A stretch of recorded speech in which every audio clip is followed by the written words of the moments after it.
Tilde Roncoroni, soy psicóloga con años de trabajo en orientación vocacional, soy miembro de AIDOEL y, bueno, la doctora Gavilán me pidió que hiciera la presentación, que lo hago con gusto y con ganas de compartir este quinto conversatorio organizado por AIDOEL, y el tema del conversatorio de hoy en día es la formación universitaria en orientación en modalidad remota, cuestiones de la práctica.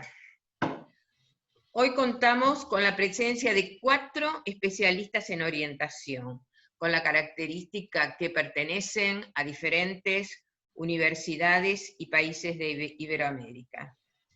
Voy a ir nombrando y presentando a cada uno de ellos. La doctora Lidia Santana Vega, de la Universidad de La Laguna, Tenerife, España. La doctora Alida Malpica, de la Universidad de Carabobo, Venezuela. La doctora Gabriela Eisenson, de la Universidad de Buenos Aires. Y el licenciado Luis Alejandro Núñez Cortés, de la Universidad Católica de José de Costa Rica. Bueno, vamos a comenzar contigo, Lidia, pero primero voy a hacer la aclaración que la doctora Alida Malpica se va a incorporar posiblemente en los finales, porque ella en Venezuela tiene un problema de conexión. En realidad parece que hace varios días que están sin luz, entonces intentará comunicarse con los datos móviles de su móvil. Bueno, Lidia, comenzamos entonces contigo. Voy a leer los antecedentes, aclarando que todos los especialistas que nos acompañan tienen interesantes antecedentes, pero hemos hecho alguna síntesis de esos antecedentes porque son numerosos y consideramos que tal vez es mucho más interesante escuchar la palabra de ustedes. Lidia Santana Vega es catedrática de Didáctica y Organización Escolar de la Universidad de La Laguna de Tenerife, España. Licenciada en Psicología y doctora en Filosofía y Ciencias de la Educación. Ella ha llevado a cabo muchos trabajos de investigación, desarrollando una amplia tarea y trayectoria también, coordinando proyectos de investigadores y formación de equipos en temáticas que vinculan la educación, la orientación, el trabajo, el género, la ciudadanía europea. Sus trabajos y aportes como autora de libros, de artículos y con presencia en conferencias han tenido trascendencia dentro de España, en las diferentes regiones del país y también a nivel internacional. Es autora de varios libros y además es socia honoraria de AIDOEL, por lo cual la cantidad de sus publicaciones y las referencias de sus libros van a poder encontrarlas en la página de AIDOEL. Bueno, ¿te parece, Lidia, que comenzamos?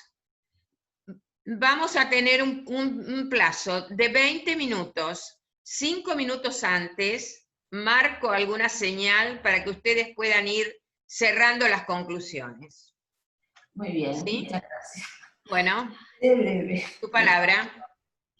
Bien, antes que nada, buenas tardes, aunque aquí en Canarias son las 7 y pico, con lo cual no sé si hay alguien de España, entonces buenas tardes. Bueno, antes que nada mostrar mi gratitud a Mirta Gavilán por invitarme a participar en estas cosas y también meterme en algunos embolados más. Yo normalmente siempre le suelo decir que sí, después me arrepiento un poco, pero bueno. Bien, yo le había pedido también a los otros ponentes que comentasen la situación de la docencia universitaria en estos momentos. En España se ha tomado la decisión, generalmente todas las universidades, de la presencialidad adaptada. Es decir, que nosotros ahora, el día 7 de octubre, empezamos las clases, y las clases serán presenciales. Lo que pasa que esa presencialidad adaptada se va a traducir en que se va a estudiar el espacio de las aulas, se va a calcular el 1,5 metros que hay que tener entre cada alumno y entonces no estarán todos en el aula. Habrán alumnos en el aula y habrán alumnos que a través de streaming estarán siguiendo la docencia del profesor que se desarrollará en el aula.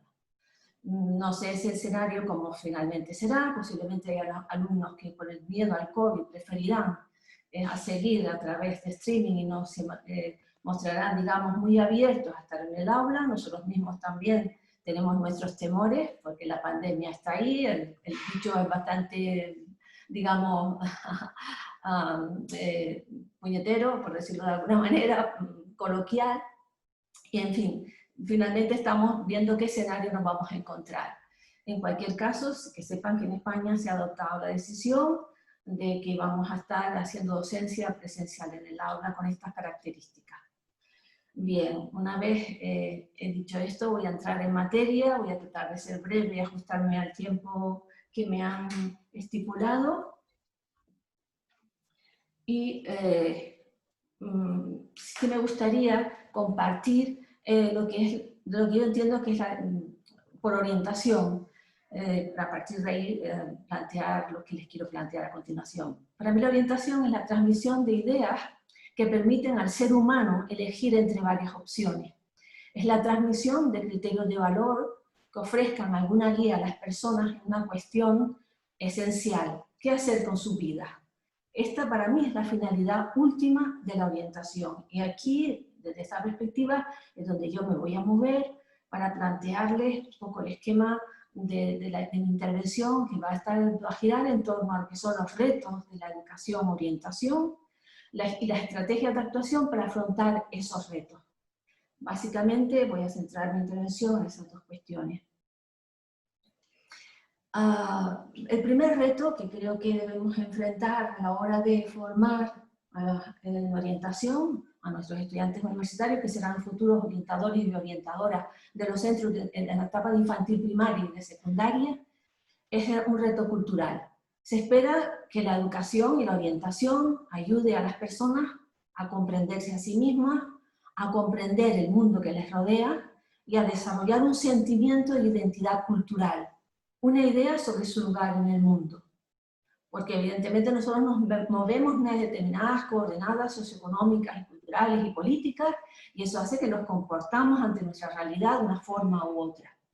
Y ese reto cultural nosotros tendremos que hacerle frente porque está ahí. También está el reto en el ámbito personal. Esperamos que la educación y la orientación ayude a que el alumnado se convierta en la mejor versión de sí mismo. Y ahí hay un papel fundamental que tienen que desempeñar tanto los orientadores como los educadores. Que descubran sus talentos y muestren también sus destrezas. Y que también alcancen eso que estamos, un viejo deseo, un viejo desideratum del sistema, de todos los sistemas educativos, que es el desarrollo integral, para conseguir un objetivo clave en la vida de las personas, alcanzar ciertas cotas de felicidad. También está el reto económico. Ustedes conocen la bibliografía especializada en el ámbito de la orientación profesional y en el ámbito de la formación. Una de las cuestiones que no se discute mucho es que el grado de cualificación facilita el acceso a un empleo, pero con la recesión económica mundial, muchos egresados del sistema educativo, tanto formal como no formal, van a tener y están teniendo en estos momentos serias dificultades para insertarse en el mercado laboral. Canarias es un claro ejemplo. Tenemos un índice de desempleo juvenil muy alto, en torno al 60%. Y eso es un drama para cualquier sociedad, tener a tantos jóvenes sin darles una oportunidad de buscar un futuro profesional y para desenvolverse en la vida. Hay una frase de Albert Einstein que a mí me gusta mucho, y que dice: no pretendamos que las cosas cambien si hacemos siempre lo mismo. Y esto es un acerto que a mí me parece absolutamente incontestable. Si queremos que las cosas cambien, debemos de cambiar también las cosas que nosotros hacemos. Albert Einstein consideraba que el problema de las personas y de los países es la pereza para encontrar las salidas y soluciones. Sin crisis no hay desafío. Sin desafío, la vida es una rutina. Y ahora nosotros tenemos un gran desafío, que es la pandemia del COVID, el COVID-19. Ese reto nos ha enfrentado a repensar la sociedad en la que estamos viviendo, a buscar nuevas coordenadas vitales en un momento de total incertidumbre. Nosotros no es que tengamos muchas certezas en la vida, pero desde luego nunca habíamos afrontado una etapa de tanta incertidumbre como la que en estos momentos estamos afrontando. Otro reto es la construcción del sentido de comunidad, y esto me parece fundamental. ¿Cómo se construye este sentido de comunidad? Pues atendiendo a la diversidad del alumnado, potenciando las relaciones interpersonales, creando un propósito común y generando vínculos de unión entre las personas. De esta manera es la única forma que podemos generar un sentido de comunidad. También debemos de pensar cuáles son las estrategias de actuación ante el reto de construir ese sentido de comunidad. Pues básicamente creando comunidades educativas. Tanto el profesorado como la familia han de generar ese sentimiento de nosotros. Es decir, generar la comunidad de afinidades. Sin esa comunidad de afinidades no se va a poder generar ese sentimiento de nosotros.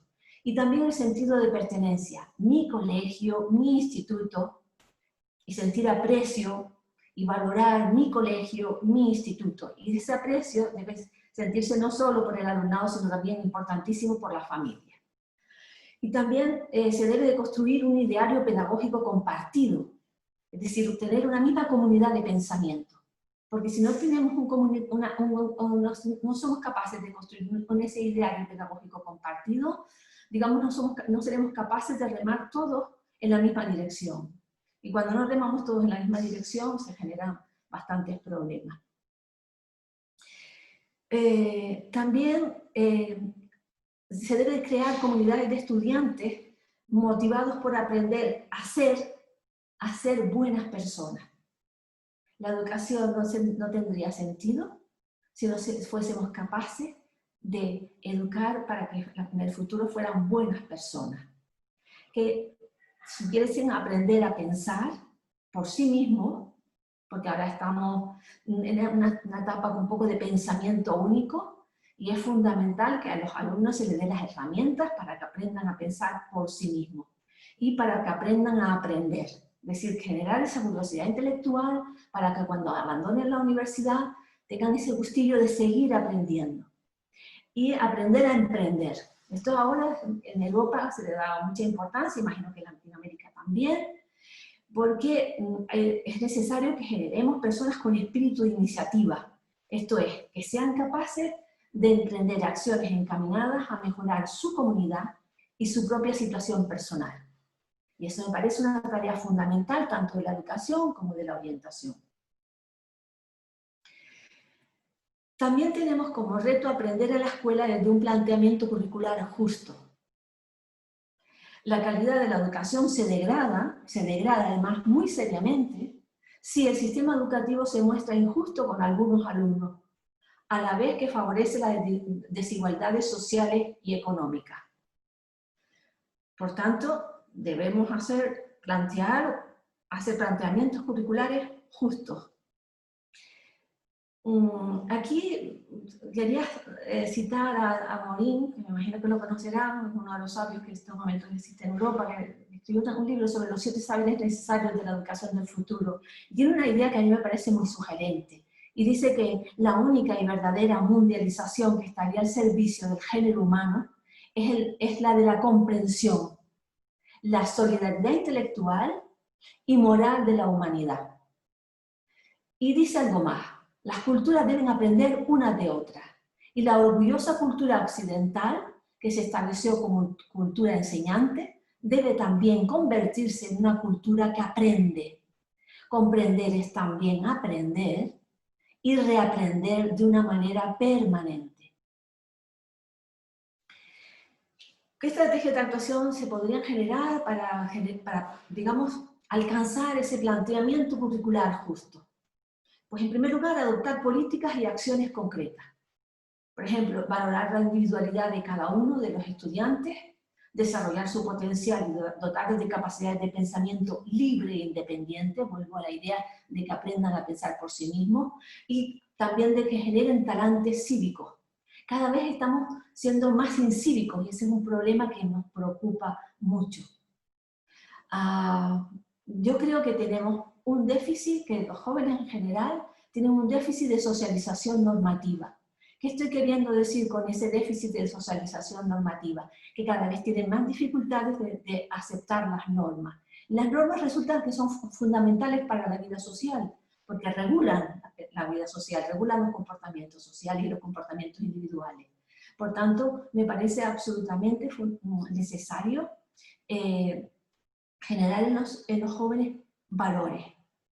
También debemos de repensar el currículum. ¿Pero qué significa esto? Pues repensar el currículum significa que tendremos que replantearnos las políticas educativas, los contenidos que estamos trabajando en el currículum, las experiencias y tareas que le ofrecemos al alumnado dentro del currículum, los recursos y los materiales didácticos, la función de la evaluación, porque es una función de fiscalización muchas veces y no de retroalimentación para que el alumno sepa cómo hacer mejor las cosas. Repensar el papel del profesorado, de los orientadores, de la propia familia y del propio alumnado. Ustedes saben, ahora el artífice del aprendizaje en la universidad es el alumnado. De hecho, ahí está un poco el tema de Bolonia. Por eso ya la enseñanza magistral ha perdido un valor, porque realmente lo que se está propiciando es que el alumno sea responsable de sus aprendizajes. También debemos, otro reto es enseñar a comportarse al alumnado. Porque en el aula o el centro es el lugar donde confluyen problemas generados en la familia, en la calle, en el grupo de amigos, entre los compañeros.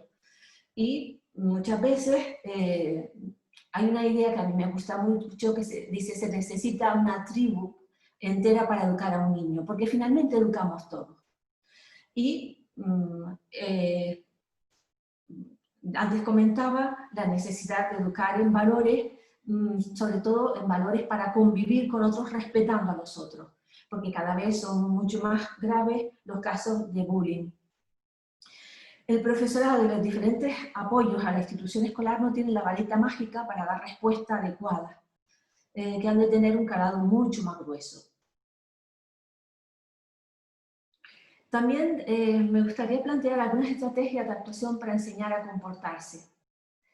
Creo que debemos de plantear aprendizajes para la vida. Siempre decimos esto, pero no sé qué nos pasa. Yo lo digo también en el aula, pero a veces me planteo, estoy diciendo esto, pero muchas veces la enseñanza es excesivamente academicista.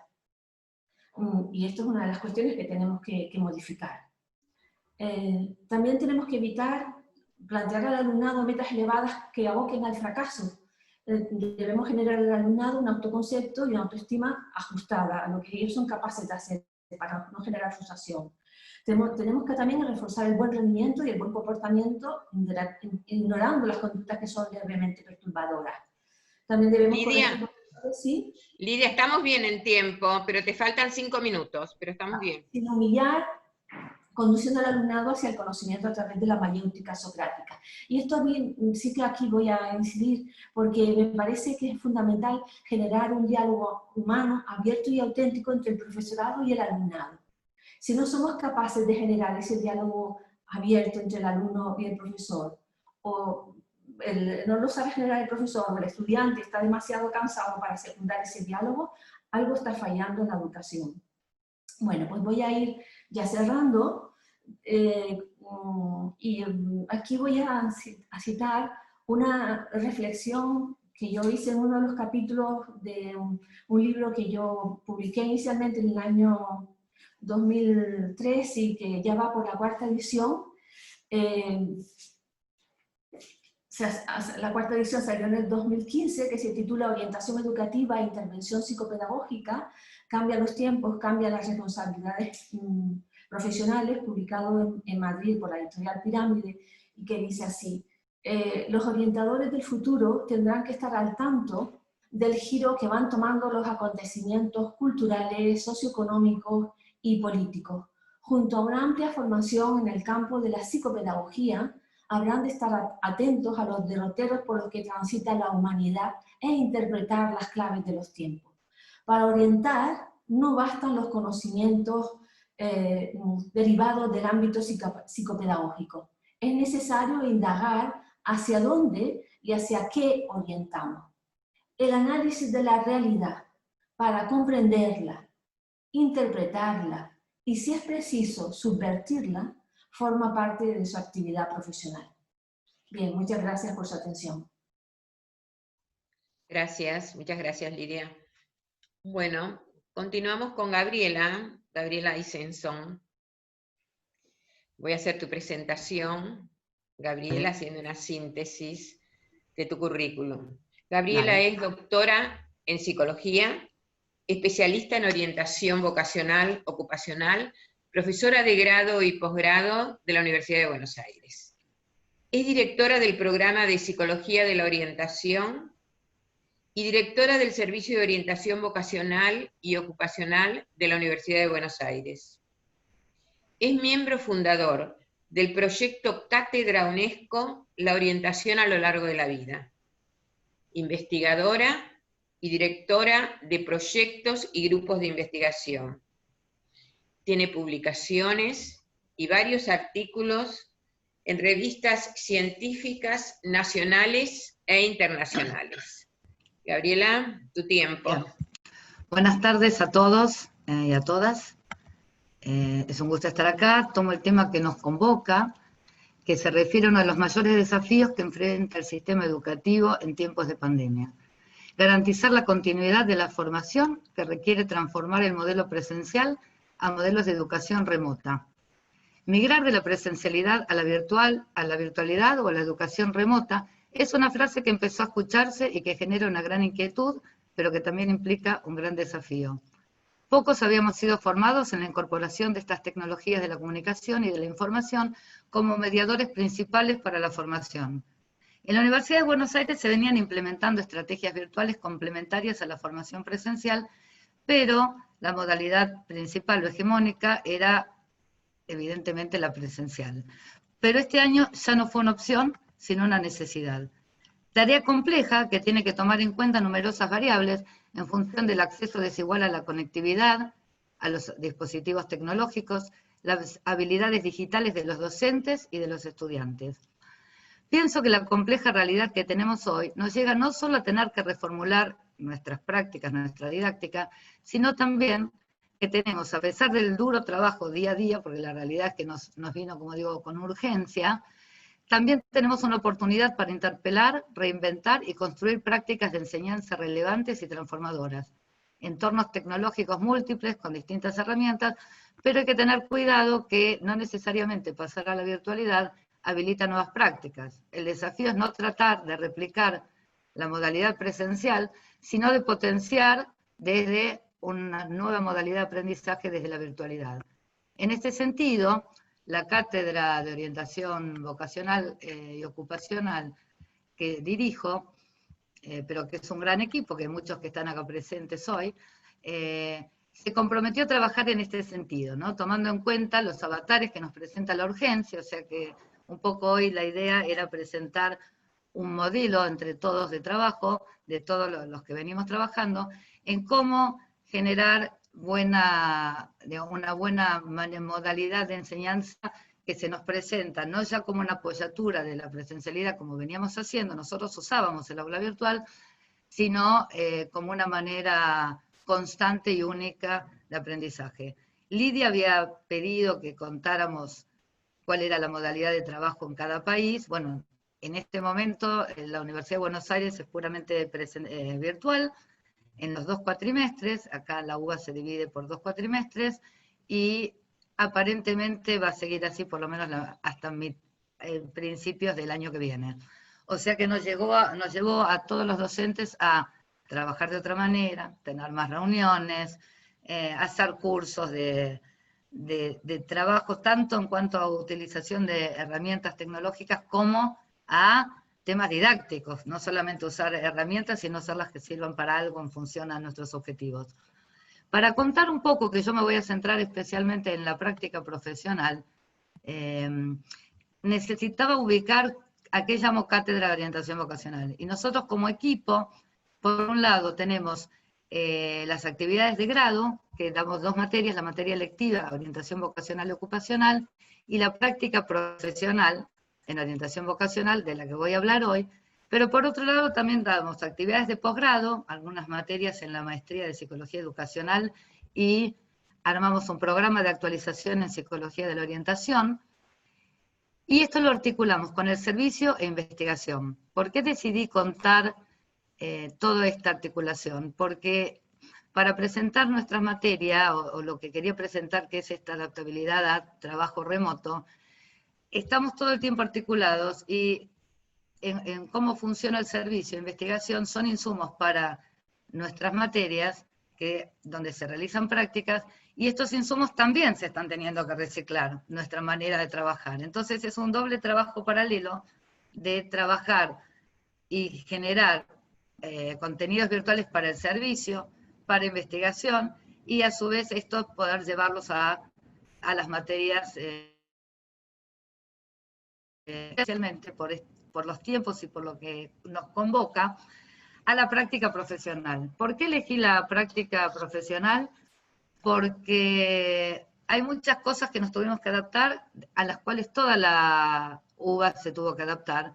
Entonces preferí centrarme en algo que tiene que ver con la especificidad de nuestro campo de la orientación vocacional. La práctica profesional tiene como objetivos que los alumnos puedan, digamos, justamente se llama práctica, diseñar e implementar dispositivos de orientación en el último año en las escuelas medias públicas de la ciudad de Buenos Aires y del conurbano bonaerense, especialmente el partido de Avellaneda. ¿Eso qué quiere decir? Que cómo adaptar una práctica profesional, tanto es así que en el primer cuatrimestre de la Facultad de Psicología no se dictaron las prácticas porque había que asegurar que la manera de dictar una práctica iba a ser práctica, no íbamos a reemplazarla por un como sí, sino que teníamos que lograr hacer actividades prácticas. Nos empezamos entonces a interrogar, ¿no? ¿Cómo reinventar las propuestas para llevar adelante estas prácticas? ¿Cuál es y debe seguir siendo el rol del docente y del estudiante en medio de esta contingencia? ¿Qué nuevas relaciones e interacciones pueden surgir entre los estudiantes y los destinatarios de las prácticas que van a realizar? ¿Qué nuevos escenarios para construir desde la virtualidad o la distancia se pueden plantear a los estudiantes? ¿Cuáles son las estrategias más pertinentes para acompañar en entornos virtuales a nuestros estudiantes? ¿Cómo organizar la propuesta pedagógica y la secuencia didáctica? ¿Qué especificidades debería tomar ahora el acompañamiento a las prácticas? Y por último y principalmente, ¿cómo y a partir de qué dispositivos, qué dinámicas, qué herramientas virtuales pueden los estudiantes realizar prácticas en orientación con alumnos de escuelas secundarias? O sea que en realidad tenemos que encontrar otra modalidad, y acá hay parte del equipo, nos juntamos constantemente para replantearnos la relación entre didáctica e intervención, por eso se articula y trabajamos conjuntamente con parte del servicio de orientación de la facultad.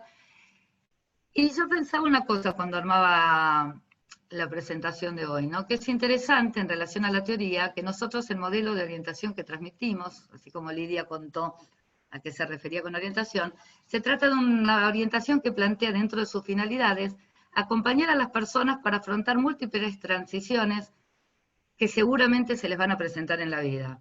Y esto que está sucediendo nos sirve como un ejemplo clarísimo de por qué la orientación fue cambiando desde una orientación puntual, ayudar a elegir algo para toda la vida, a una orientación que considera que las personas van a tener que ir construyendo continuamente sus caminos en contextos que ya no son predecibles y que son cambiantes. O sea, justamente esta intervención también nos interpela en cuanto a los sentidos de la orientación, que es recrearse continuamente, y esto nos sirve quizás hasta para clarificar una de nuestras finalidades.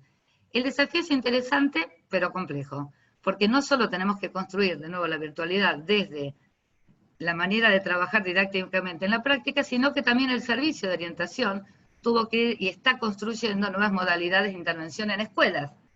Lo que sí es cierto es que las escuelas con las que trabajamos siguen necesitando y siguen requiriendo el servicio intervenciones en orientación.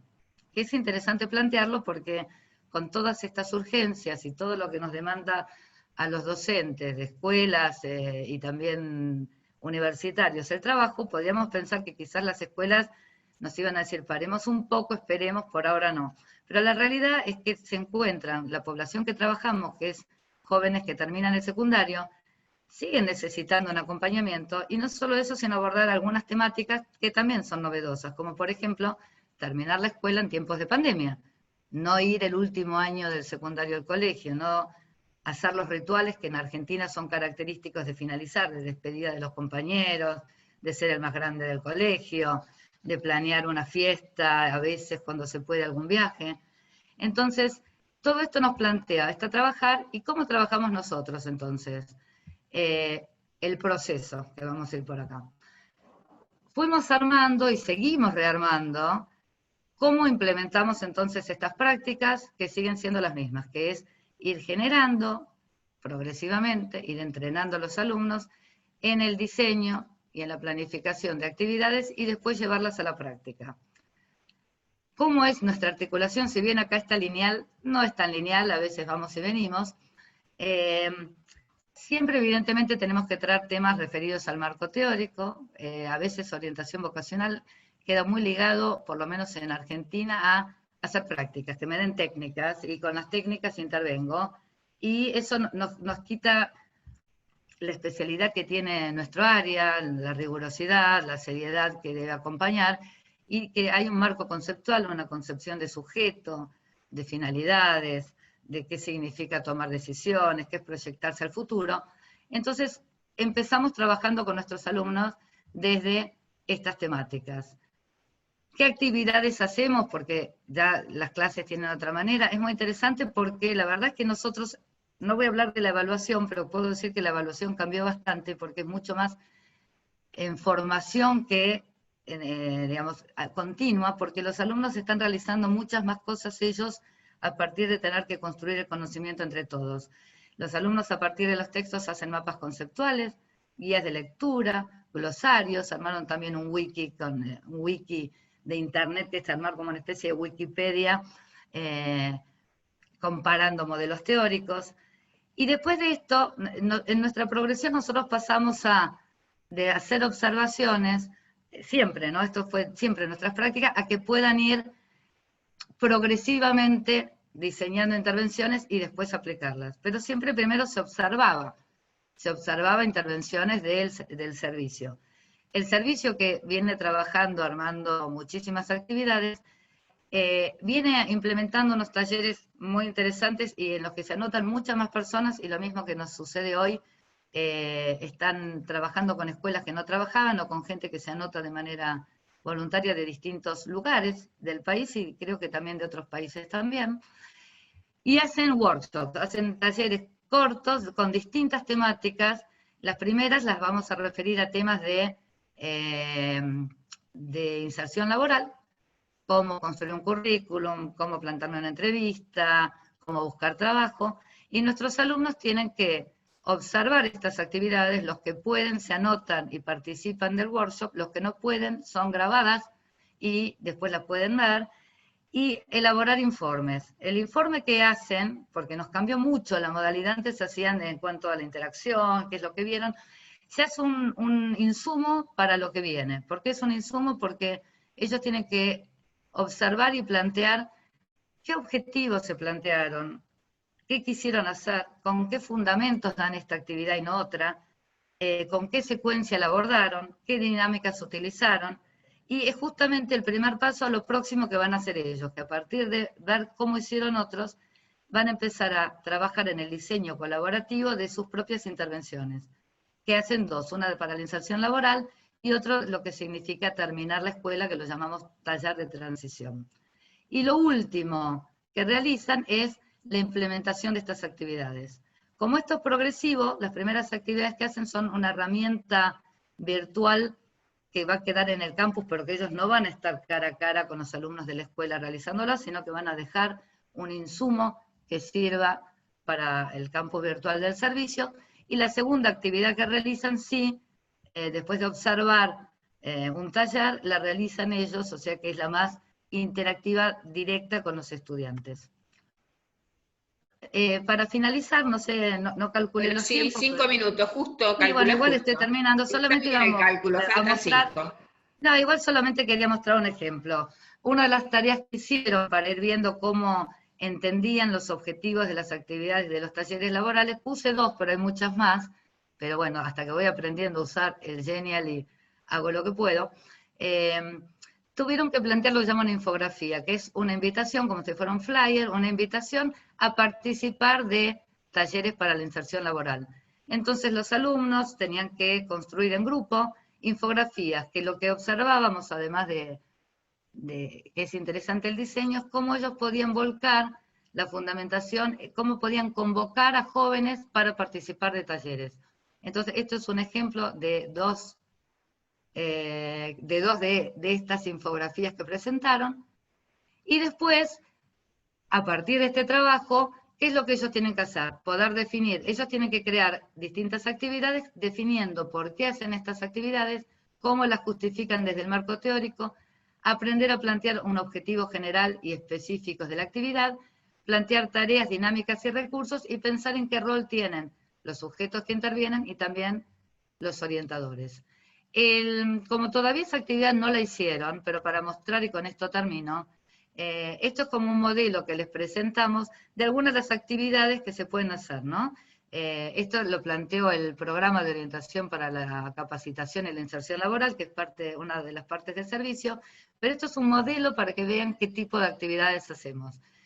Esto se le presenta a los alumnos de las escuelas y el trabajo es qué tendría que considerar de mí mismo para, a ver, cómo reconocer algunas cosas que tengo, a lo que podemos llamar de competencias laborales, para insertarme en un trabajo. Es importante, se le dice a los alumnos que puedan reconocer qué competencias tienen para insertarse en un trabajo, y después se le plantea distintas actividades. En este caso son recursos, cuáles tengo, dónde los adquirí, y qué obstáculos encuentro, qué cosas creo que todavía no tengo, qué cosas me faltan, y cada vez que planteamos obstáculos, los alumnos tienen que buscar una manera de trabajar con los alumnos de la escuela en qué estrategias podría encontrar para sortear estos obstáculos. Y a partir de esto nuestros alumnos, que desplegar una cantidad de distintas herramientas, técnicas, en este caso desde la virtualidad, para que los alumnos favorecer que puedan hacer esta reflexión. A partir de esto, como ven acá, aparece temas que van a trabajar en clase, que es un ejemplo, por ejemplo, en recursos una puntualidad, donde lo aprendí en la escuela, un obstáculo enorme en mi currículum, y distintas estrategias que pueden poner, es pedir ayuda, hacer workshops, etc. Acá termina la actividad que hacen los alumnos, pero la idea es poder mostrarles distintos diseños a nuestros estudiantes. Miren, acá está la propaganda del POSIT. Quizás sintetizando esta presentación que hice, creo que el desafío constante que tenemos es, y que es un trabajo totalmente en equipo, es en lograr insumos que van a seguir quedando, más que un momento pasajero y pensar que solamente tenemos que hacer frente y pasar este momento. La verdad que estamos aprendiendo muchísimo y estamos generando recursos que nos interpelan, que nos quedan como insumos a futuro. Vamos a ver cómo sigue el mundo. Y bueno, eso es especialmente lo que quería contar en cuanto a lo que nos convocaba, que es enseñar orientación vocacional desde la virtualidad o desde insumos desde lo remoto. Muchas gracias, Gabriela. Bueno, continuamos con el licenciado Luis Alejandro Núñez Cortés y hago una breve síntesis de su currículum. Es licenciado en Ciencias de la Educación con énfasis en orientación y es magíster en Administración Educativa de la Universidad Católica de San José de Costa Rica. Es docente titular en la carrera de Orientación Educativa, también en la misma facultad. Desarrolla funciones de orientador para el Ministerio de Educación Pública de Costa Rica y también en su actividad como especialista en orientación, ha participado en equipos interdisciplinarios para el equipo de justicia y paz de su país. Integra como secretario general el Sindicato Nacional de Profesionales de la Orientación de Costa Rica, SINAPRO. Es interesante esta presentación y este conocimiento que nosotros tenemos de la actividad que él desarrolla como secretario general en un sindicato que fue creado para la defensa de los derechos laborales de todo profesional de la orientación. ¿No, Luis, tu palabra? Bueno, buenas tardes. En Costa Rica son las 12:50 de la tarde. Mi presentación va dirigida a la función universitaria. Tal vez aclarar que yo soy el secretario adjunto del sindicato, entonces también eso es importante. Les voy a compartir un momento la presentación para que puedan dar seguimiento a la misma. Me confirman, por favor, cuando ya la están observando. Perfecto, muchas gracias. Orientación universitaria en tiempos de COVID. Bueno, en Costa Rica, para iniciar, se suspenden todas las actividades presenciales a partir de marzo de este año, incluyendo en todas las actividades las académicas en todas sus modalidades. Hablemos del Ministerio de Educación Pública y también todas las universidades o centros de formación.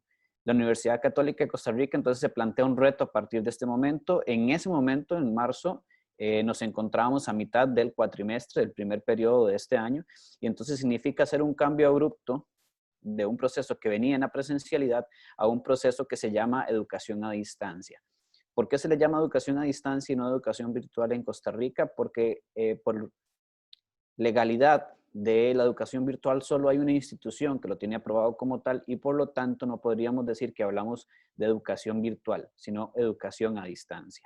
De esta forma, entonces, se implementan las guías de trabajo autónomo para organizar el proceso académico. ¿Qué es una guía de trabajo autónomo? Son como planeamientos que organiza el docente en el que tiene que estructurar cuáles son aquellas actividades que va a realizar para suplantar las actividades presenciales.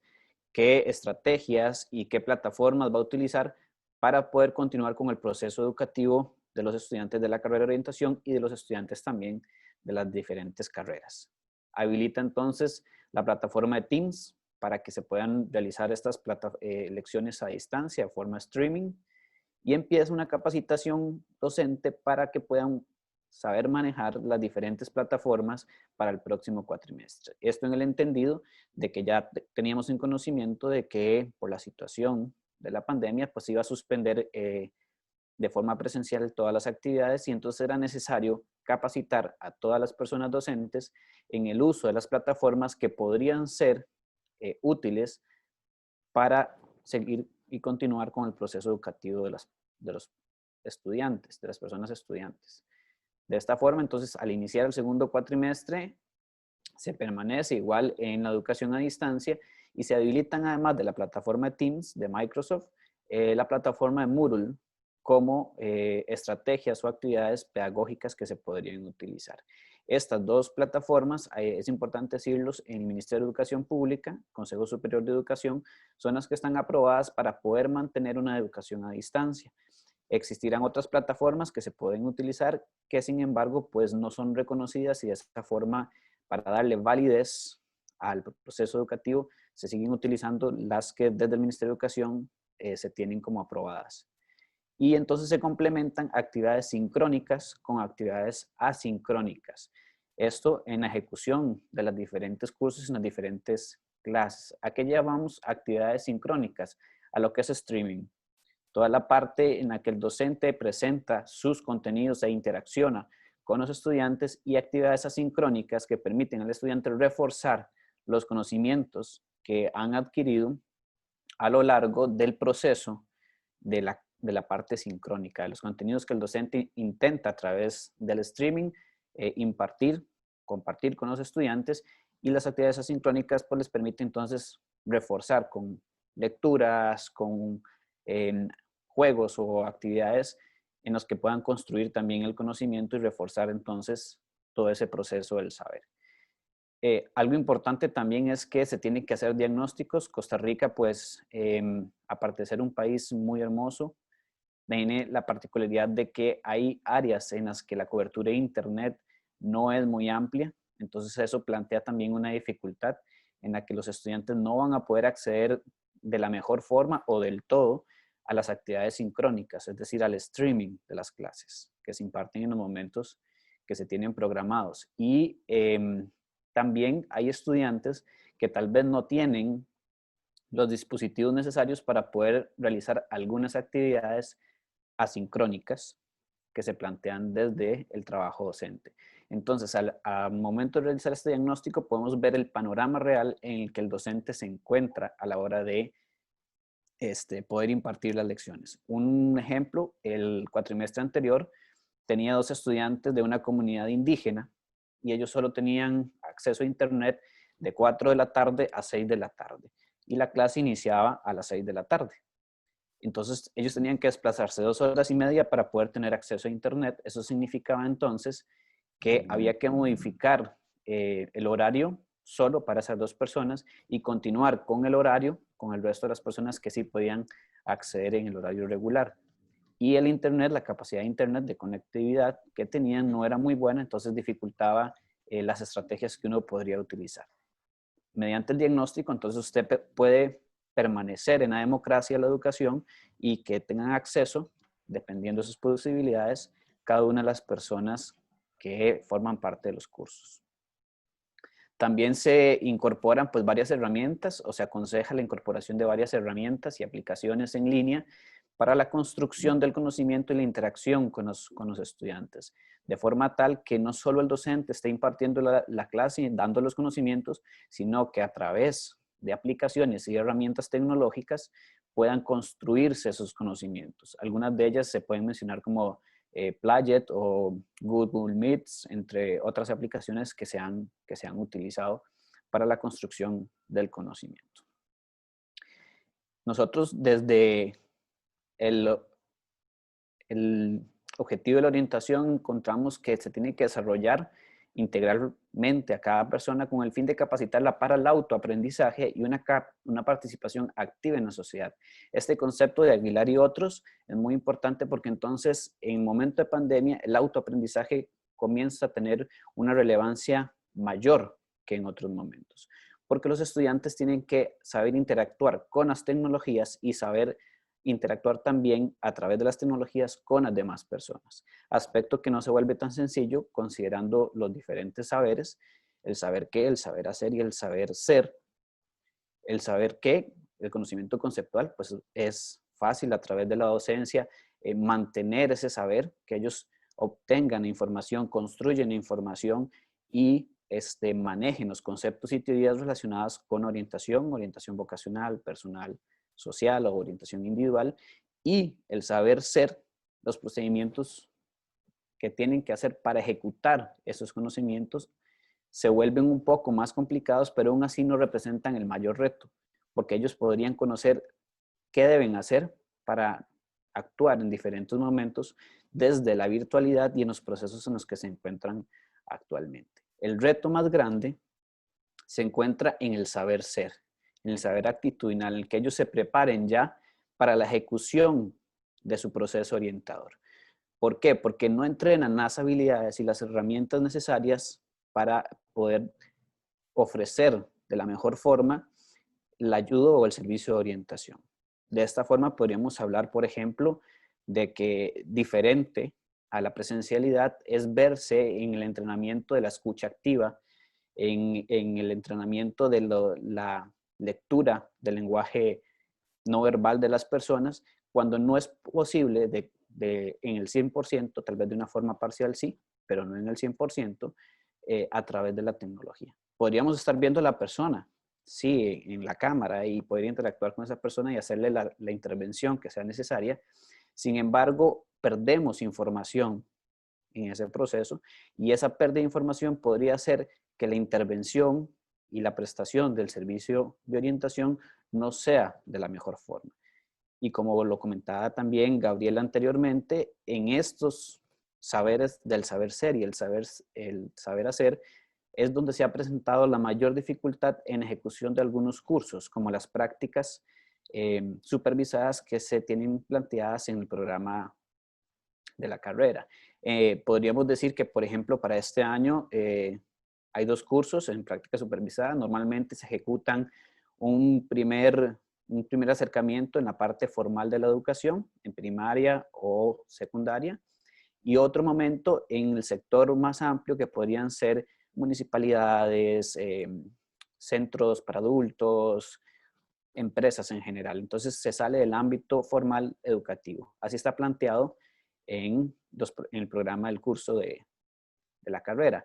Sin embargo, hemos tenido que variar esos procedimientos para que a través de la virtualidad se tenga acceso también a ese saber hacer y saber ser ya en la práctica, y entonces han tenido que pasar un primer cuatrimestre o un primer periodo en elaboración de todo un proyecto que les permita a través de la virtualidad ejecutar sus acciones con la población a la que decidieron interactuar. Entonces, en términos generales, los retos han sido amplios en adaptación tanto de los docentes como también de las personas estudiantes. Muchos estudiantes han tenido resistencias al cambio a la educación a distancia, porque también las distancias en la conectividad a Internet no son muy equitativas en Costa Rica, y entonces ha producido cierta resistencia a reunirse en clases, lo que ha llevado también a una baja en las matrículas de los diferentes cursos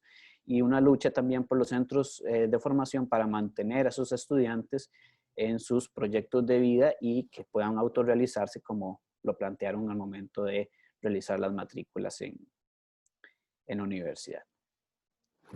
Agradecerles entonces por la atención. Ese es el contexto en el que nos encontramos en Costa Rica y la forma en que los docentes universitarios tratamos de abordar la situación del COVID a través de la formación universitaria de los estudiantes en orientación. Muchas gracias, Luis. Bueno, entonces yo invitaría a Lidia, a Gabriela y a Luis a ver si pueden, si les interesa conversar con ustedes, intercambiar algunas ideas, algunas opiniones de lo que se ha vertido hasta el momento, o agregar algo a la exposición de ustedes, o hacer un conversatorio entre los tres. Como ustedes deseen, el que quiera comenzar, aquí estamos para escucharlos. Yo quisiera consultarles cómo creen que va a incidir este evento mundial, esta pandemia, en las elecciones vocacionales. Y si creen que a partir de esto van a aparecer nuevas carreras, nuevas formaciones y nuevas selecciones también. Esa es mi pregunta. Desde hace ya muchos años que se considera, digamos, todos los teóricos y toda la gente que investiga en orientación, también los sociólogos que siguen las trayectorias laborales, pueden entrar a YouTube y buscar el trabajo del futuro. El trabajo del futuro es que todavía puede ser que no esté. O sea, que eso sucede siempre, que es lo que quise contar. No se puede alguien pensar que elige algo para toda la vida. Sí que uno anda por un recorrido y un camino, y que en ese camino va construyendo y va a tener que ir cambiando si pasan cosas como, por ejemplo, esto. Evidentemente, si veo lo que sucedió, hay muchas más charlas virtuales, cursos entre lugares. Basta mirar para ver que la gente se reinventa. Esto es muy particular, no podría ver para qué lado, pero seguramente, qué sé yo, piensa en la aplicación de Zoom, estaba de antes y la conocemos ahora. Entonces, a partir de eso, Facebook, Google, se generaron más. Pero esa modalidad no nos impactó, ¿sí? El COVID obviamente y la pandemia, pero no esta idea de tener que reciclarse frente a estar abierto a cambiar un poco con los cambios sin perder el deseo y el sentimiento de identidad que da, como decía Lidia, que las inserciones tienen que ver con inserciones dignas y que alguien no se siente excluido, ¿no? Eso es lo mío. Muchas gracias, muchas gracias. Tal vez acá en Costa Rica pues se maneja un discurso de elección vocacional basado en las STEAM. Me parece que a través de este proceso se hace más importante todavía manejar esas posibilidades de orientaciones vocacionales de las diferentes STEAM y las carreras que se podrían generar de la combinación de cada una de estas. Sí considero también que esta situación crea un hito en el que ya nos vimos que la necesidad de las habilidades virtuales que se tengan que tener, del manejo de las tecnologías, se hace todavía más evidente porque nunca se había pasado por una situación como estas y no me imagino que hubiese pasado si no tuviéramos la posibilidad del Internet, ¿verdad? Entonces, las habilidades que se tienen que desarrollar en las personas estudiantes se hacen más evidentes, se hacen más importantes ahora en relación a la elección vocacional también, que tienen que ver con las áreas STEAM. Me resulta complicado dar respuesta a esa pregunta, porque realmente yo no tengo ninguna evidencia en estos momentos si la pandemia o el COVID-19 ha modificado, digamos, el pensamiento que tiene el alumnado con respecto a sus elecciones profesionales. Yo la evidencia que tengo por investigaciones que hemos realizado con 4.000 y pico estudiantes de educación secundaria en Canarias, con 27 centros participando en una investigación que fue bastante laboriosa, es que lo único que puedo decir, basándome en la evidencia, insisto, y que nos llamó mucho la atención con el alumnado, sobre todo de la etapa de bachillerato, es la importancia que tenía la familia a la hora de tomar decisiones, los jóvenes, con respecto a su futuro profesional. Del otro no tengo evidencia, no tengo constancia de hasta qué punto el COVID-19 y la situación económica que se ha generado. Sí que quiero hacer una reflexión, que antes yo creo que no la expresé del todo, porque después me quedé pensando. Cuando yo les decía lo del déficit de socialización normativa, nosotros nos hemos encontrado, saltan mucho los medios de comunicación de masas, que a veces también es verdad que son exagerados, pero jóvenes que no son conscientes de la situación de pandemia y no cumplen las normas que se aconsejan para, digamos, no incrementar la pandemia. Es decir, jóvenes que a lo mejor van a botellones, se reúnen muchísimo, no mantienen la distancia de seguridad, no llevan mascarilla, es lo que decía yo, del déficit de socialización normativa. Y esos jóvenes no son conscientes de que al hacer eso está redundando negativamente en la economía. Es decir, si nosotros volvemos al confinamiento y se para aún más la economía, más de lo que está parado en Canarias, es un drama. Vete al sur de la isla, por ejemplo, que es muy turística, y todos los hoteles están prácticamente cerrados. Ellos no son conscientes de que ellos también tienen que contribuir activamente para la prevención del COVID, porque si no, la economía va a salir todavía mucho peor parada. Y en el futuro ellos van a ser los más afectados, porque ellos son los que van a tener que conseguir trabajo. Pero si no hay, ¿a dónde van? Entonces las trayectorias profesionales van a estar muy condicionadas por esto. Y por eso lo quería desde antes ver por el tema de la educación en valores, ¿no? Parece que ellos no son conscientes de que, bueno, a ellos no les va a pasar nada, la juventud, la inconsciencia, pero sí que les va a pasar, porque evidentemente esta crisis económica va a tener una clara incidencia en el mercado laboral y va a tener una clara incidencia con las posibilidades que se le ofertan a los jóvenes para acceder al mercado de trabajo. Y eso es un poco lo que yo quería señalar. Alida Malpica es de la Universidad de Carabobo, Venezuela, es doctora en educación, magíster en educación, con mención en orientación. Es profesora titular con dedicación exclusiva en la Universidad de Carabobo, jefe de cátedra de fundamentos de la educación, y es coordinadora de un proyecto integral de salud integral y calidad de vida. Después realiza tareas de investigación, de tutoría, es autora y editora de libros en relación con el tema de orientación. Y hago esta síntesis para no robarte más tiempo y poder escucharte. Bueno, un saludo especial para todos los orientadores del mundo que están conectados en este conversatorio. Quiero darte las gracias, Mirta, por esta invitación que me han hecho para este conversatorio. Quiero dar un especial agradecimiento a mis compañeros de orientación, formadores, que, bueno, con sus experiencias pudieron nutrir esta disertación que voy a tener con ustedes. Primeramente hablaré un poco sobre las universidades que forman orientadores en el país.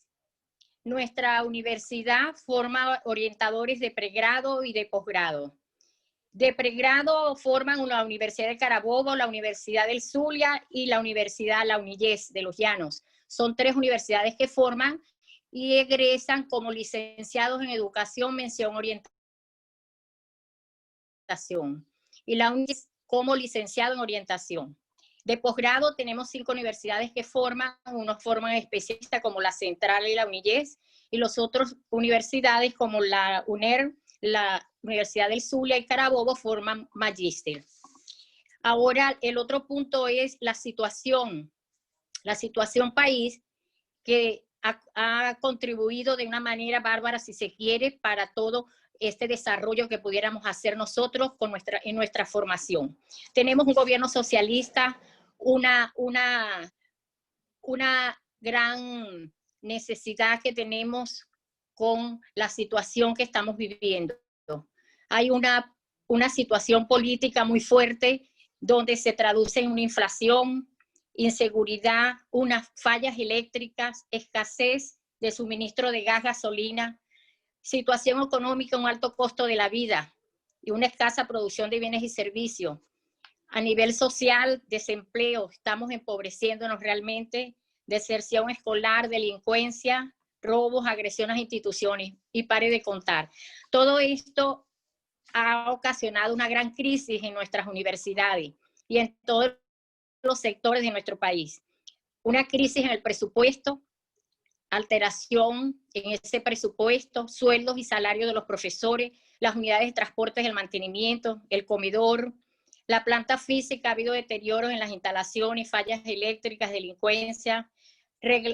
Ha habido también una violación al reglamento profesor universitario. En algunas universidades, de manera inconsulta, se ha hecho nombramiento a las autoridades y profesores. Esta crisis realmente es grande y bárbara para nosotros, que ha repercutido en los estudiantes, en los profesores y en los administrativos y obreros. En los estudiantes hemos tenido una migración permanente de estudiantes buscando mejor calidad de vida hacia otros países. Otros se han obligado a trabajar. Por supuesto, nuestra matrícula nos bajó en un 50%. En los administrativos y obreros se mantuvieron en paro buscando también mejores reivindicaciones salariales. El profesor, por supuesto, ha emigrado también buscando mejor calidad de vida. Los salarios son ínfimos. Y nosotros, por ejemplo, este grupo de orientadores que veníamos, que formamos orientadores, que veníamos asistiendo a los eventos internacionales, a partir del 2001 hasta el 2014 pudimos asistir. Por supuesto, hace que se minimice la actividad investigativa del profesor universitario. Bueno, esta crisis realmente, antes de que llegara la pandemia, el COVID-19, ya nosotros veníamos ya con una situación de crisis en las universidades. Hicimos un camino, hemos recorrido un camino para llegar a la modalidad a distancia. En este camino, con grandes dificultades que lo comenzamos, fue posible realmente por la constancia, la dedicación y la vocación de servicio que tenemos los profesores. También una resiliencia y bueno, tenemos ese buen humor que nos caracteriza a todos los venezolanos y eso quizás nos ayuda también. Realmente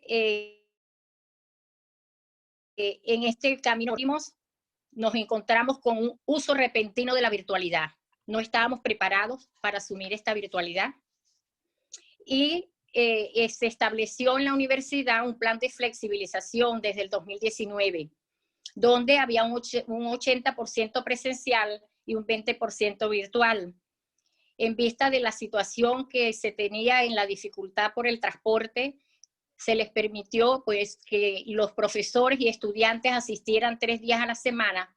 Sin embargo, pudimos culminar el semestre, sobre todo en la Carabobo, pero con una matrícula muy baja. También otro plan que se realizó en la universidad fue el plan de emergencia académica cuando nos llega el COVID. Estábamos empezando semestre en marzo de este año. Ahí entonces realmente tuvimos que reinventar, tuvimos que crear, adaptar los contenidos. Un 80% de los profesores se involucraron efectivamente. Se utilizaron diversas estrategias tecnológicas como Classroom, Google Meet, WhatsApp, correo electrónico, llamadas. Y sin embargo, las más que se utilizaron fueron el WhatsApp y el correo electrónico, porque muchos de los profesores y estudiantes pues no tenían la facilidad de cómo utilizar los otros tipos de estrategias. Hubo gastos también extras, tanto en estudiantes como profesores, porque como no tenían la luz, no tenían cómo conectarse a internet, tenían que entonces ir a un centro de internet. Y eso aumentaba, pues eran gastos extras tanto para el profesor como los estudiantes. Y por supuesto eran riesgos para la salud porque tenían que salir de sus casas.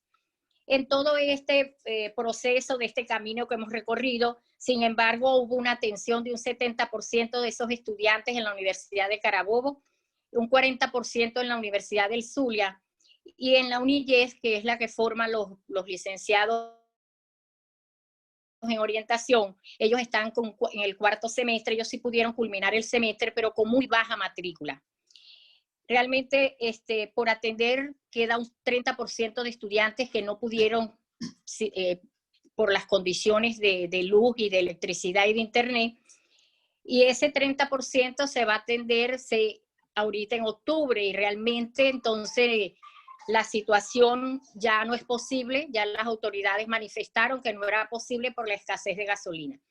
Fíjense que, bueno, yo preparando esta presentación para hoy, para estar con todas mis condiciones. Ahorita estoy sudando porque, bueno, estoy en el jardín, en la parte de atrás de mi casa, y tuve que conectarme por el teléfono con unos pocos megas que tenía.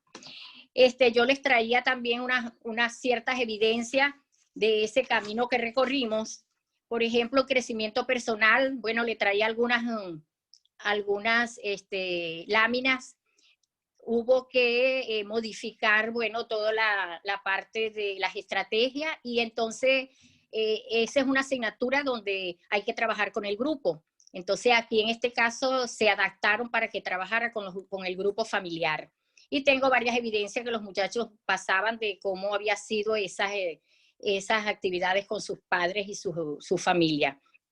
Por ejemplo, en las asignaturas como investigación, se logró que los muchachos pudieran presentar sus avances, pues se trabajó con WhatsApp, con correo electrónico, y ellos presentaban sus trabajos por Zoom. Tuvieron algunos profesores tuvieron esa oportunidad para los estudiantes que presentaron sus avances y pudieron terminar sus trabajos de grado. En las asignaturas de pasantías de orientación, que son bien prácticas, ellos se conectaron con un programa que tiene el gobierno que se llama Cada Familia una Escuela. Entonces los estudiantes, bueno, por WhatsApp trabajaron en su comunidad donde vivían para la resolución de problemas pedagógicos con los equipos de docentes y representantes. Se publicó por Twitter de la Universidad de Carabobo. Otras asignaturas como planificación de la orientación, establecieron programas, hicieron guiones, boletines informativos. Realmente, pues, no nos hemos quedado con los brazos cruzados, hemos ido avanzando. Ahora bien, la Universidad de Carabobo, dentro de todas las universidades del país, la Universidad de Carabobo en la actualidad está haciendo una evaluación para evaluar la calidad de acompañamiento de lo que vivimos desde el mes de marzo hasta el mes de julio, con un instrumento que se pasó a los docentes y estudiantes, y ahorita estamos en fase de tabulación. Nosotros abogamos pues para que con esta evaluación podamos asumir una modalidad a distancia. Por supuesto, para esta modalidad es necesario 3 condiciones: unos indicadores del perfil del egresado, un equipo de docente formado con una amplia experiencia. O sea, debemos contar con apoyo de profesionales en distintas áreas y contextos para que colaboren como tutores en el acompañamiento del proceso de formación, y un adecuado equipamiento tecnológico, tanto a nivel de docente, alumnos e instituciones. ya que esta modalidad implica pues 3 componentes: el contacto con la realidad para ser explorada con el apoyo del profesor tutor, la parte teórica de investigación y lo que es la parte práctica. Realmente en la actualidad no hay condiciones físicas, económicas, sociales y de salud para asumir una modalidad. Necesitamos contar con acceso a internet, con teléfonos inteligentes, computadoras, actualizarnos en entornos virtuales y a la modalidad a distancia, y recibir el apoyo técnico. No perdimos la fe y la esperanza. Seguimos activos, produciendo. Esto pasará. Aprovechamos las oportunidades para hacer cambios. Y para terminar, hay 2 pensamientos que en estos momentos de crisis que estamos viviendo, está viviendo el mundo, son oportunos. Debemos aprender juntos como hermanos o morir juntos como tontos. Martin Luther King. Y también un pensamiento de Gandhi que dice: no hay camino para la paz. La paz es el camino. Realmente muchas gracias por su atención. El esfuerzo y la oportunidad de escucharte. No sé si hay alguna pregunta. Bueno, yo había hecho Sí. la pregunta en el chat de cómo enfrentar esta parte de la normatividad, en lo que planteaba en la exposición, y también en esta parte de qué tipo de habilidades debemos formar nosotros para poder enfrentar esta nueva normalidad. En México, pues sí nos ha costado mucho trabajo poder trabajar con los estudiantes, pero se hace un gran esfuerzo, como todos han mencionado. Yo creo que es importante esta parte de la esperanza, como decía la maestra al finalizar su exposición.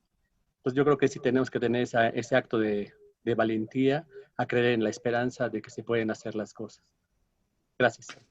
Quería hacer una pregunta global.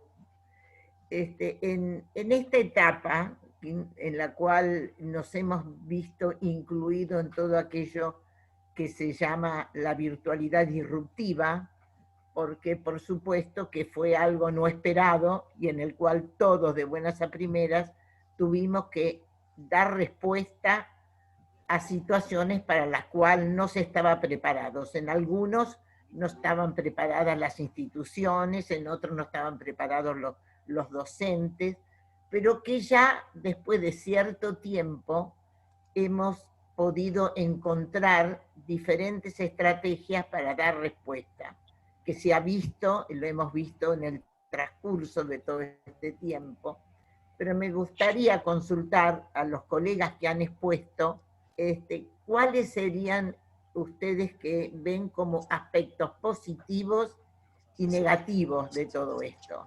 ¿Cuál sería la evaluación que diga, bueno, todo esto no lo pudimos lograr, pero hemos podido lograr este producto? Yo creo que tal vez lo positivo que podemos rescatar de este proceso que estamos viviendo es que nos ha permitido como reenfocarnos un poco, parar un momento de todo ese proceso de aceleración en el que veníamos y repensar hacia dónde queremos dirigirnos ahora, no solo profesionalmente, sino también personalmente. Y nos ha permitido también ir desarrollando habilidades tecnológicas que pueden ser muy útiles cuando en algún momento por fin volvamos a la presencialidad y podamos sacar provecho de todas esas habilidades que hemos ido aprendiendo para darle un extra al proceso de enseñanza-aprendizaje y a la formación de las personas orientadoras, porque es evidente que la virtualidad, que la educación a distancia y que la atención a distancia, el servicio a distancia, se va a quedar. Llegó un momento y va a permanecer a partir de este momento. ¿Qué veo lo negativo? Lo rico que es el contacto con las personas y la transmisión de todo ese lenguaje no verbal que nos permite tener en la presencialidad, y el compartir también de los efectos que se tienen en los aprendizajes, en las clases y en la interacción del aprendizaje dentro del aula en la presencialidad. Eso es, creo que es la mayor pérdida que hemos tenido. Coincido con Luis, creo que no hay mucho que agregar, creo que los desafíos, aunque no buscados, podemos pasarnos, hay muchas cosas que lamentar por una situación de pandemia, obviamente, miles, pero bueno, es cierto que a su vez uno tiene opción de parar y repensar y de aprender de las situaciones difíciles y generar algo nuevo, y creo que es el desafío que juntarnos acá también nos está trayendo, parar, conocernos, estos intercambios que estamos teniendo. Creo que, como dice Luis, parte de la virtualidad se queda para siempre. O sea que justamente generar herramientas, estar preparados para situaciones las que vayan a venir, y nos forzó a todos a tener que formarnos más. Era algo que se estaba intentando darle lugar cada vez más, que no sea todo presencial, así que me parece que coincido en las Bueno, a mí palabras. poco más me queda por añadir. Estoy muy de acuerdo con los dos colegas que que han precedido en el uso de la palabra. Yo creo que no volveremos a la casilla de salida, de ninguna de las maneras. Yo creo que el teletrabajo se va a seguir potenciando, que los alumnos tendremos reuniones grupales posiblemente a través de Google Meet. Las tutorías las seguiremos haciendo posiblemente a través de Google Meet, entre otras cosas porque yo estuve en Costa Rica, un país que me encantó, estuve dando un curso de doctorado en la Universidad para la Paz, y me acuerdo que es un país entrañable, adorable, y sobre todo tiene una conciencia medioambiental espectacular. Y yo creo que esto del teletrabajo ha venido muy bien para que las ciudades respiren, para, digamos, aliviar la contaminación medioambiental tan galopante que hay sobre todo en las grandes ciudades. Se han visto imágenes inéditas, cómo se han recuperado determinados entornos, cómo determinados animales han accedido a los centros de las ciudades. Es decir, esto del COVID ha traído, aparte de lo que decía Gabriela y Luis, de que bueno, hemos ralentizado nuestra forma de vida, tenemos que repensar el daño medioambiental que estamos haciendo con nuestra forma de trabajar. Y ahora nos hemos dado cuenta que yo me puedo reunir con un grupo de alumnos y evito que uno que venga del sur de la isla o que venga del norte de la isla, no se sabe cuántos kilómetros, estas islas tampoco son demasiado grandes, pero bueno, no deja de ser una situación de aglomeración de tráficos en horas puntas, donde además se forman unas colas tremendas. Tenerife, como todas las islas, es un territorio muy limitado. Bueno, yo también he estado en Buenos Aires y con Gabriela estuvimos en el coche paseándonos por ahí, vimos la contaminación medioambiental que hay en Buenos Aires, es tremenda. Entonces, yo creo que esto nos ha ayudado a replantearnos muchas cosas y a respirar y a decir, oye, que podemos hacer las cosas de otra manera, no volvamos a volver a la casilla de salida, eso de todas, y desde luego hemos descubierto posibilidades de las nuevas tecnologías que nosotros no hubiésemos explorado. Para nosotros es una herramienta tremenda.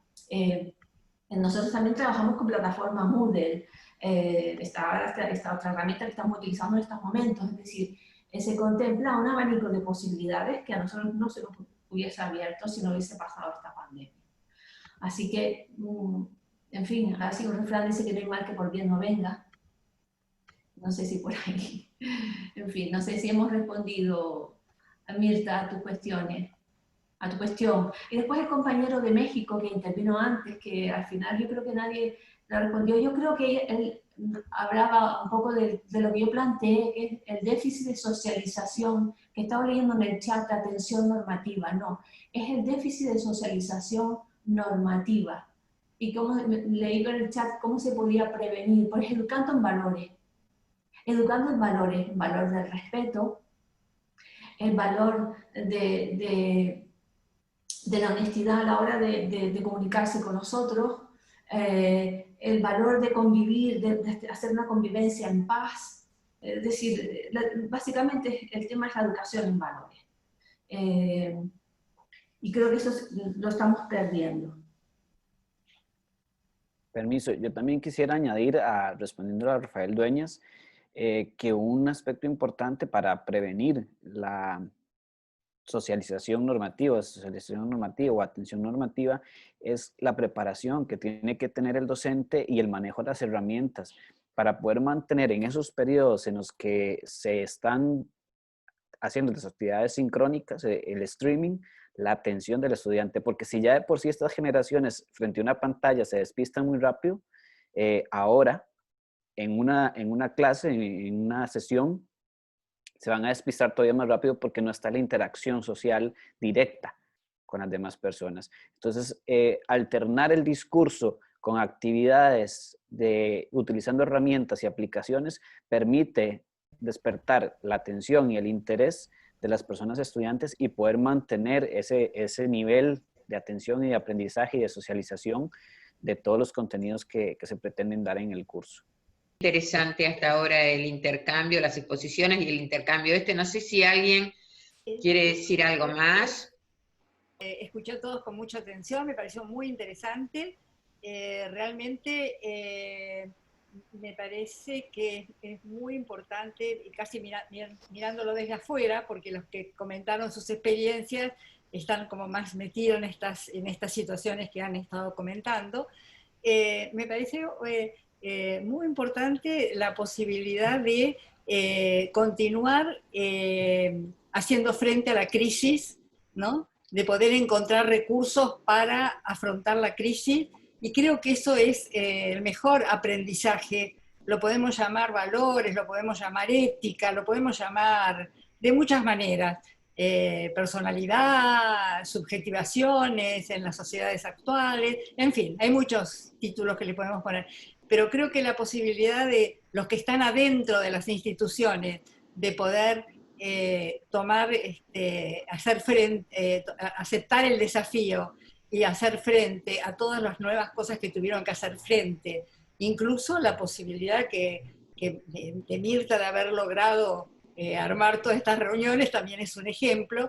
Creo que muestra cómo a partir de las experiencias concretas que podamos vivir, a partir de las actitudes que podamos tener en los encuentros, en los contactos con los otros, en las posibilidades de abrir una esperanza para que, bueno, este mundo pueda salir y resolver las cosas más terribles que están sucediendo, me parece fundamental y que es un aprendizaje importantísimo. Y realmente entiendo a los que están en las instituciones las decepciones que pueden tener, las frustraciones, el esfuerzo, la sobretarea, todo eso que los que hemos trabajado en instituciones muchos años sabemos lo que significa, pero que al mismo tiempo vale la pena hacerlo porque es lo que permite que las cosas se sigan renovando. La vida es así, es un continuo terminar, constantemente todo se destruye y se renueva. Y creo que es fundamental que podamos transmitir eso a las generaciones más jóvenes, ¿no? La posibilidad de poder renovar la vida y de poder resolver en las situaciones concretas que enfrentamos. Así que, bueno, gracias por la invitación y felicitaciones a todos los que trajeron sus experiencias, que realmente me parecen muy importantes. Quería aprovechar que Diana, que es la profesora que creó la Cátedra de Orientación Vocacional de la Facultad de Psicología de la UBA, quería aprovechar que participó, si no, no lo hubiera dicho, para contar, ya que hablaban de los cambios, que muchos años antes que empezaran la virtualidad a ser como una herramienta más constante, cuando el servicio de orientación, en este caso la Dirección de Orientación al Estudiante, que depende no de la facultad sino del rectorado, hacía talleres presenciales, fue pionera en armar un equipo que se ocupara para llegar al resto del país y para comunicar al país en talleres de orientación virtual. O sea que como herramienta ya existía mucho antes de la necesidad por situaciones concretas y por urgencias. Así que eso abrió puertas para los que vinimos después, ¿no? Así que quería comentarlo porque la realidad es que la práctica se nutre de muchas de estas herramientas que ya estaban además. Un buen reconocimiento a todo lo que se ha hecho en el área de orientación, ¿no? Me parece que María Juana Berra quería hacer algún comentario, ¿puede ser? Yo trabajo en la Facultad de Psicología de la Benemérita Universidad Autónoma de Puebla, en México, y algo con el que me siento muy identificada con la maestra Gabriela y la maestra Diana es que la crisis en el caso de nosotros encontró bastante deteriorados en el sentido de que no teníamos programas virtuales, ni mucho menos, casi todo era presencial. Pero lo que más nos preocupa es que nosotros, a diferencia de lo que comentaba la maestra Gabriela, no tenemos convenios con con instancias de educación media o media superior, públicas o privadas, para hacer prácticas, ¿no? Y en este momento, por ejemplo, yo estoy siendo docente de orientación educativa y me encuentro con que tenemos esa limitación. ¿Cómo hacer para formar orientadores cuando no pueden salir a hacer trabajo de campo, ¿no? Y tampoco tenemos apoyo por parte de la Secretaría de Educación Pública para que podamos hacer convenios, ¿no? Ese es nuestro gran reto. Yo siento que mis alumnos están muy desmotivados. Creo que compartimos muchas cosas con Costa Rica, con Venezuela, en el sentido de esa desigualdad en términos de uso de nuevas tecnologías, ¿no? Gracias, nada más eso. Bueno, a mí me gustaría intervenir, no tanto para plantear las cuestiones de esta última persona que está interviniendo, sino porque me quiero sumar al reconocimiento de la labor de Diana en el campo de la orientación, que yo la conozco desde hace muchos años, y la verdad que me ha gustado que Gabriela pues, ensalzara un poco la labor que ella ha realizado, ¿no?, en este campo, porque es una persona que yo aprecio y a la que sigo, y bueno, la conocemos desde ya tiempos inmemoriales. Diana, no, inmemoriales. Bueno, Diana también, Diana Eisenson también planteó una cosa interesante, que es la sobrecarga de trabajo a la que nos hemos visto abocados. Y eso sí que es también un poquito, digamos, preocupante, porque nos hemos visto que con el teletrabajo, una de las cosas, uno de los problemas que tiene, por una parte, es el aislamiento, y por el otro lado es que parece que no tenemos horario. Yo me he visto atendiendo a alumnos de mañana, de tarde, incluso una alumna un día me llamó a las 9 de la noche porque resulta que pues, encontró mi móvil en una cosa que estaba por internet, que a veces no me da un susto tremendo. Digo, pero ¿cómo que mi móvil está por ahí? Entonces dije, bueno, esto no puede ser.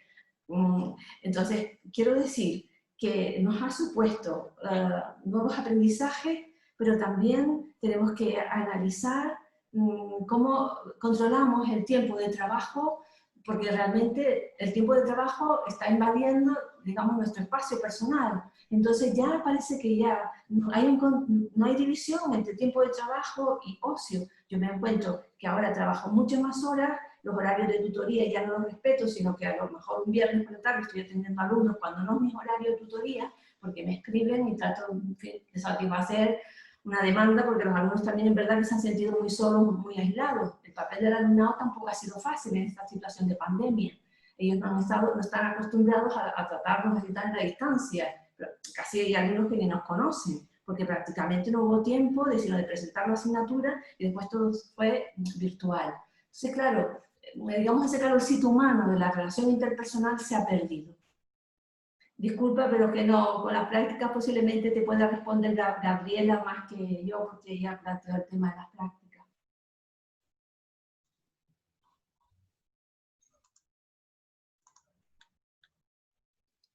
¿Bien?